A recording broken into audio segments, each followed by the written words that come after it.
When we talk about being unbothered, the first thing we need to do is clear up a big misconception. A lot of people hear the word unbothered and they immediately picture someone cold, detached, maybe even careless. They think it means you walk around ignoring every problem, shutting down emotions, or pretending nothing ever gets to you. That's not it at all. Being unbothered isn't about checking out of life.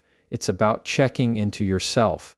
It's about developing the discipline to decide how you're going to respond instead of letting every little thing dictate your mood. Think about how most of us go through a regular day. Somebody cuts you off in traffic, and suddenly your blood pressure shoots up.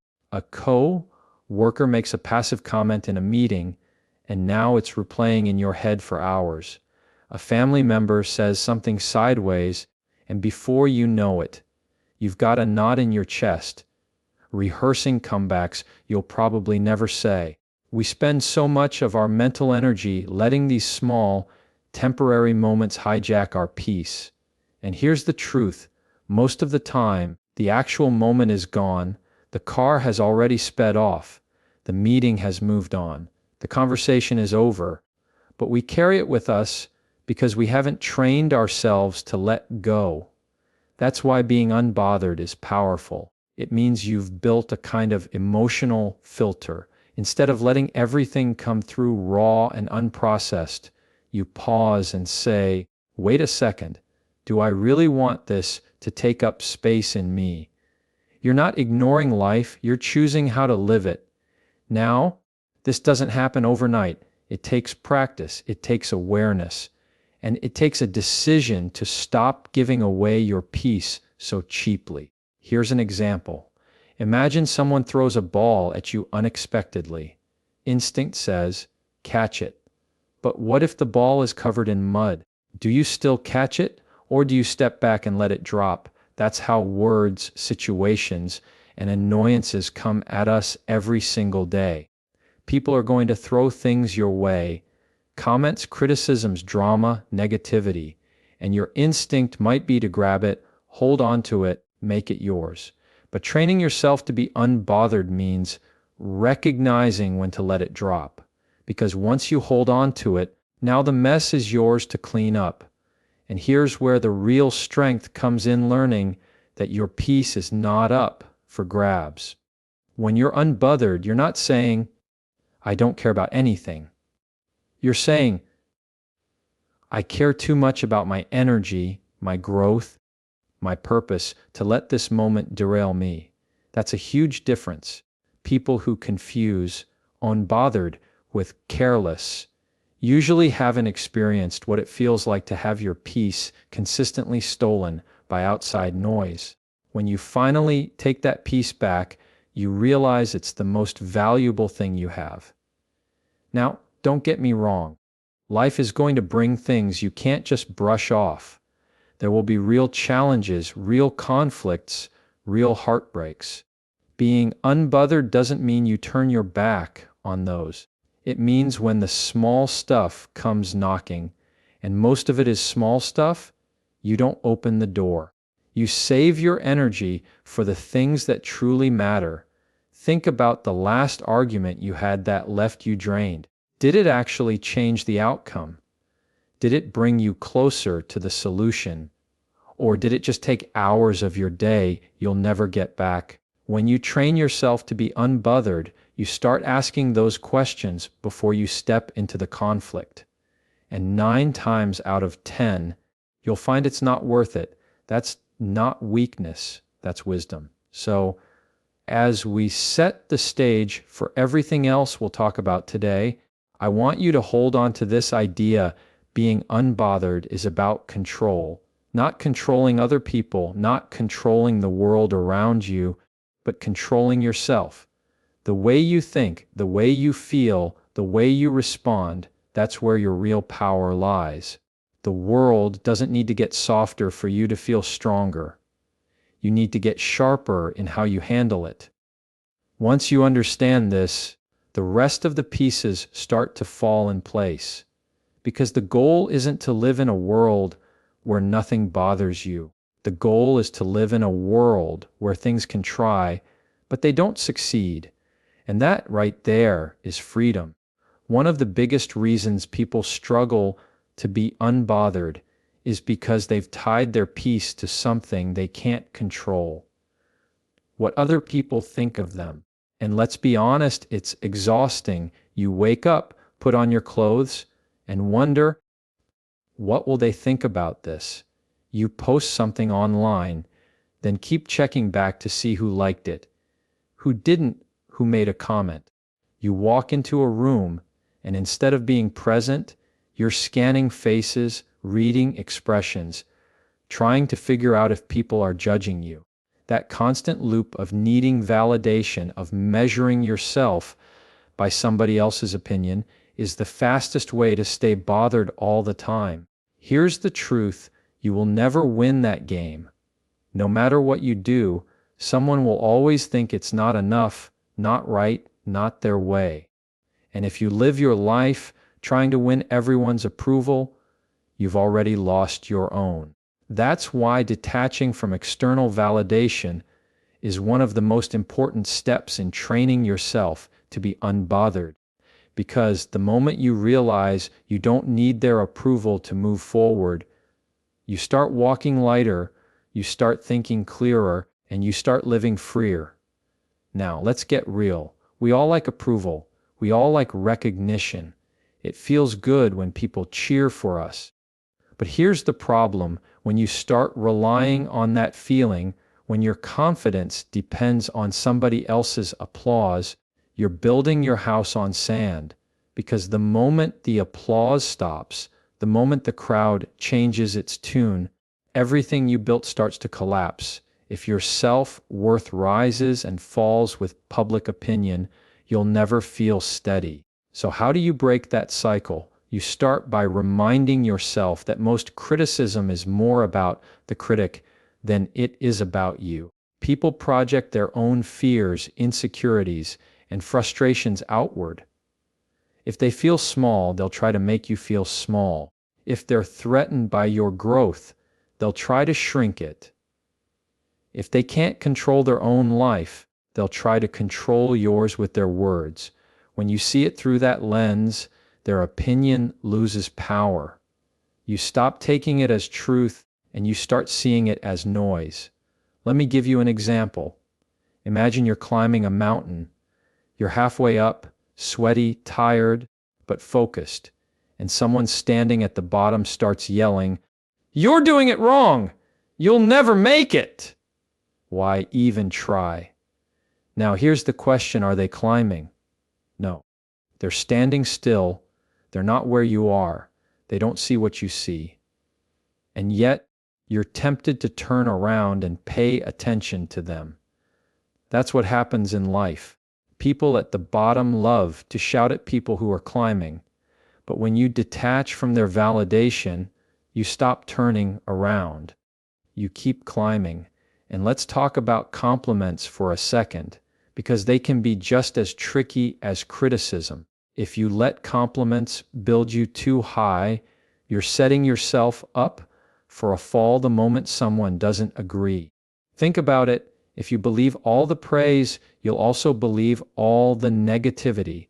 Both tie you to external voices instead of your own.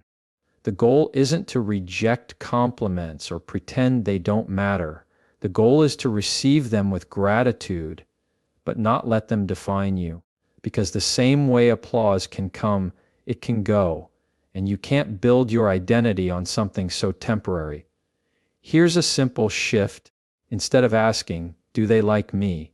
start asking, "Am I proud of me?" That question changes everything, because now you're measuring yourself against your own standards, your own growth, your own values, not theirs. And when you answer that question honestly, you'll know exactly where you stand. No outside validation required. Think about how much peace you'd gain if you no longer had to check every move against somebody else's approval.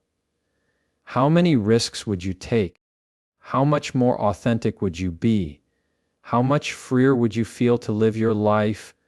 not the life that looks best to other people. That's what being unbothered looks like in practice, not cold, not careless, but grounded in a sense of self that doesn't need outside permission to breathe. Now, this doesn't mean you become closed off to feedback. Feedback is valuable when it comes from a place of care and respect, but you'll notice the difference between feedback meant to help and criticism meant to hurt. One comes with intention, the other with projection. When you're unbothered, you can hear feedback without being defined by it. You can take what's useful and leave the rest where it belongs with them. So if you're serious about training yourself to be unbothered, this is where you stop outsourcing your worth. Stop making other people the judges of your peace. Detach from their validation, both the good and the bad, and come back to your own center. Because the day you stop needing their approval is the day you finally start living. One of the most important skills in training yourself to be unbothered is learning to shift your focus to what you can actually control. And I'll tell you why. That's where most of our frustration comes from. We spend so much of our energy on things that were never ours to manage in the first place. We want people to act a certain way, speak a certain way, treat us a certain way. We want the traffic to move faster, the weather to cooperate, the world to bend around our preferences. And when it doesn't, we feel stressed, irritated, even angry. But here's the reality. You and I don't get to control any of that. What we do get to control is how we show up, how we respond, and what we do with the energy we've got. Think about how much time gets wasted fighting battles that don't belong to us. You can't control if someone likes you. You can't control if they gossip. You can't control if your boss is in a bad mood or if the store line is long. But what you can control is your attitude walking into that room. You can control whether you give power to that gossip or whether you let it roll off your back. You can control the way you breathe when you're stuck in traffic, whether you tense up and stew in it, or whether you turn up some music and make it bearable. That's your lane. That's where your control lies. Here's the mistake most people make. They confuse influence with control. You can influence people, sure. You can inspire them. You can encourage them. You can even lead by example, but you cannot control their choices. And when you stop trying to, when you finally release the grip on things outside your reach, you'll notice a shift inside yourself. It's lighter, it's calmer, it's freer, because now you're only carrying what was actually yours to carry. Let me give you a picture. Imagine you're holding two buckets. One is labeled, what I can control, and the other is labeled, what I can't. Most of us walk around filling the wrong bucket. We fill it with people's opinions, with the way others drive, with the way our friends text back, with decisions we had no say in. That bucket gets heavier and heavier until it's spilling over. Meanwhile, the other bucket, the one with our thoughts, our actions, our discipline, our character, sits there half empty. The work of being unbothered is to switch buckets. Stop pouring into the one you can't carry. Start filling the one that actually builds you. Now, this doesn't mean you sit back and do nothing. It doesn't mean you shrug your shoulders and say, well, that's life. It means you get strategic with your energy. When something happens, you pause and ask, do I have control over this? If the answer is yes, you take action. If the answer is no, you release it. And here's the beautiful thing. Sometimes just admitting you don't have control is the very thing that gives you peace, because you stop fighting reality. Let's make this personal. Maybe someone says something about you that isn't true. Do you have control over what they said? No. Do you have control over whether you spend the next 3 days replaying it?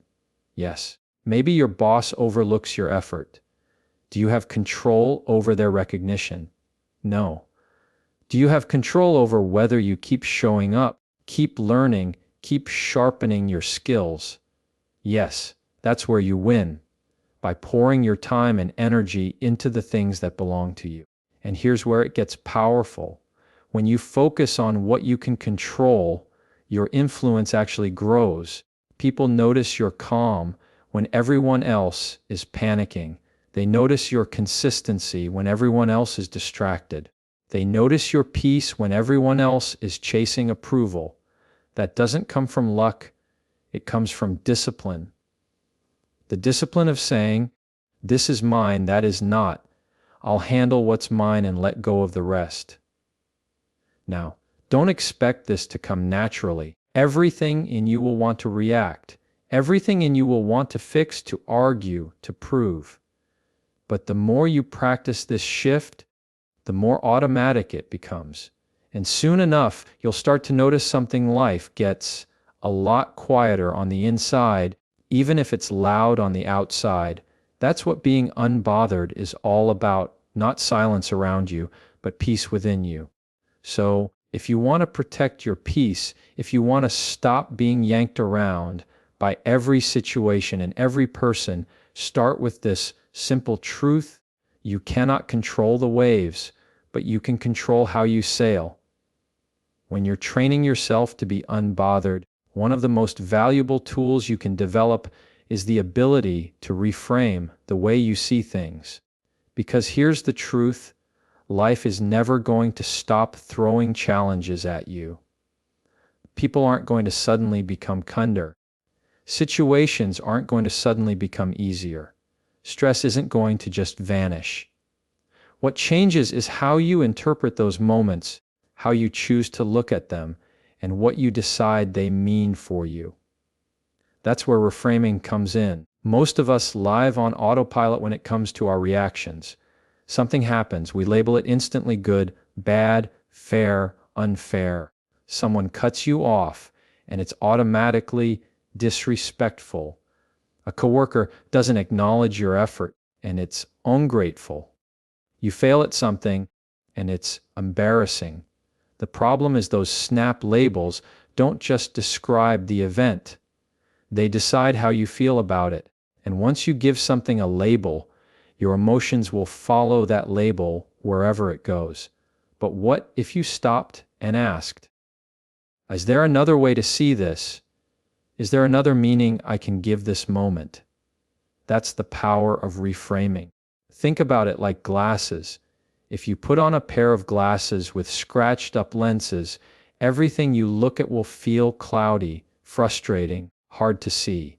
But the problem isn't the world, it's the lens.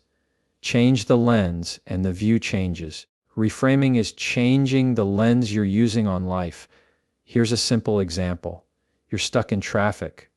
The default frame says, "This is a waste of time. I'm frustrated. People are inconsiderate." That frame creates stress. But what if you reframe it? This is a chance to slow down. This is extra time to think, to listen to something uplifting, to breathe before the next part of my day. Same situation, different frame, completely different feeling. Now, does this mean you pretend everything is positive? No. Reframing isn't about denying reality. It's about redirecting it. It's about saying, this situation might not be ideal, but how can I interpret it in a way that doesn't steal my peace? That's not denial. That's discipline. Here's another example. Somebody criticizes you harshly. Default frame. They don't respect me. I'm under attack. Reframe it. This is practice. This is me learning how to stay calm under pressure. This is me proving I don't have to react to everything. Do you see the difference? One version drains you, the other trains you, and that shift happens entirely in your mind. The question I like to ask myself is, will this matter in a year? And most of the time, the answer is no. Most of the things we stress about don't even matter in a month, sometimes not even in a week, but we hand them the same amount of energy as if they were life or death moments. Reframing puts that perspective back in play. It forces you to zoom out and realize this is smaller than it feels right now. I don't have to give it more weight than it deserves. Let's make this personal. Think about the last setback you had. Maybe something didn't go your way. Maybe you failed at something. The default frame says, "That's proof I'm not good enough." The reframed version says, "That's data. That's feedback. That's fuel for the next attempt." Same moment, but one keeps you stuck and bothered, and the other keeps you moving forward. The people who are unbothered aren't the ones who never face setbacks. They're the ones who refuse to let a setback define them. And here's where it gets powerful. Reframing doesn't just change how you see the moment, it changes how you experience life. If you train your mind to look for opportunity instead of offense, for lessons instead of losses, for growth instead of grudges, you will naturally become harder to shake. The same situations that would have knocked you down before will barely register because your mind is conditioned to look for strength in the middle of it. This is why some people seem so calm in chaos. It's not that the chaos isn't real. It's that they've trained themselves to give it a different meaning. They've trained themselves to see difficulty as practice, conflict as training, and inconvenience as patience being built. That doesn't make them naive, it makes them resilient. And I'll be honest, reframing takes work. At first, it feels unnatural. Your instinct will be to go back to that old lens of frustration, anger, offense. But the more you practice, the quicker the shift becomes. Soon, instead of spiraling into stress, you'll catch yourself asking, how else can I see this? What can this moment teach me? How can I walk away stronger instead of smaller? And in that moment, you've already won. So remember, this life doesn't get easier. People don't suddenly change, and challenges don't disappear. But if you change the frame, you change the picture. And if you change the picture, you change the way it feels.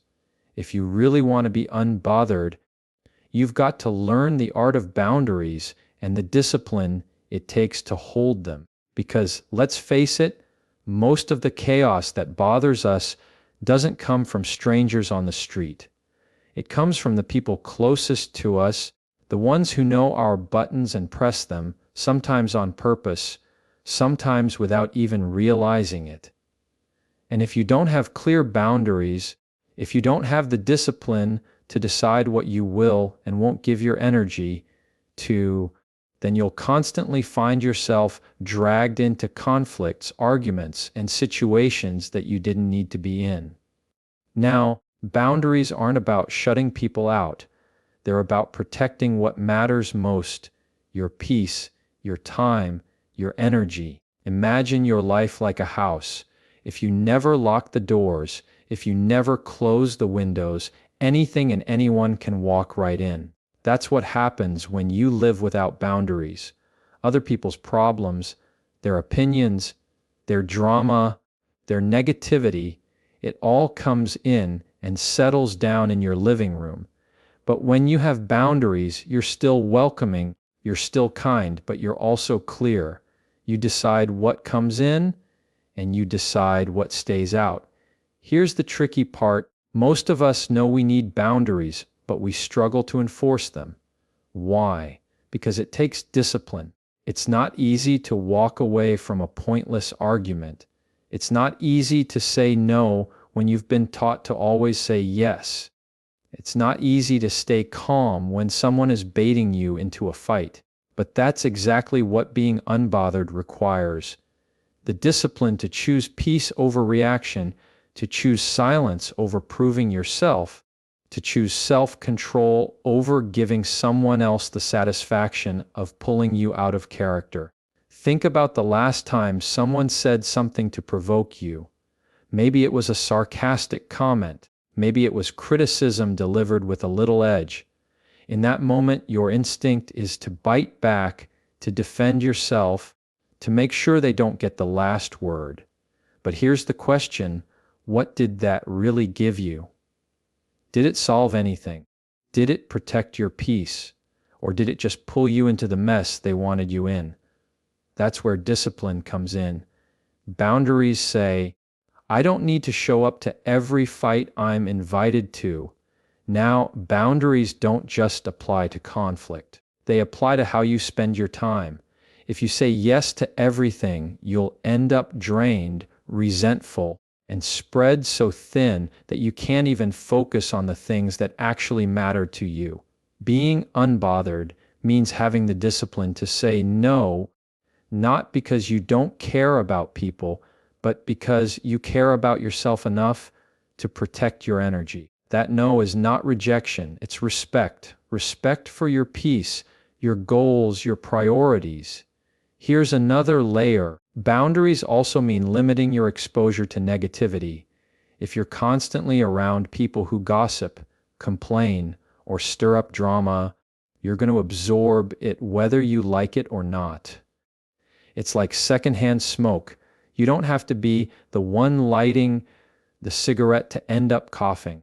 That's why part of being unbothered is choosing carefully who you let into your circle, who you give your time to, and who you let influence your mood. Discipline is knowing when to step away, when to mute, when to unfollow, when to walk out of the room. And don't get it twisted. Boundaries don't make you weak, they make you strong. It's easy to lash out.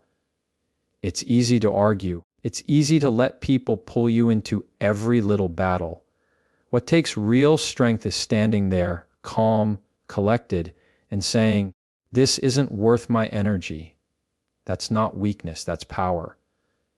Because the moment you decide not to react, you've already won. I'll be real with you. This won't always feel good in the moment.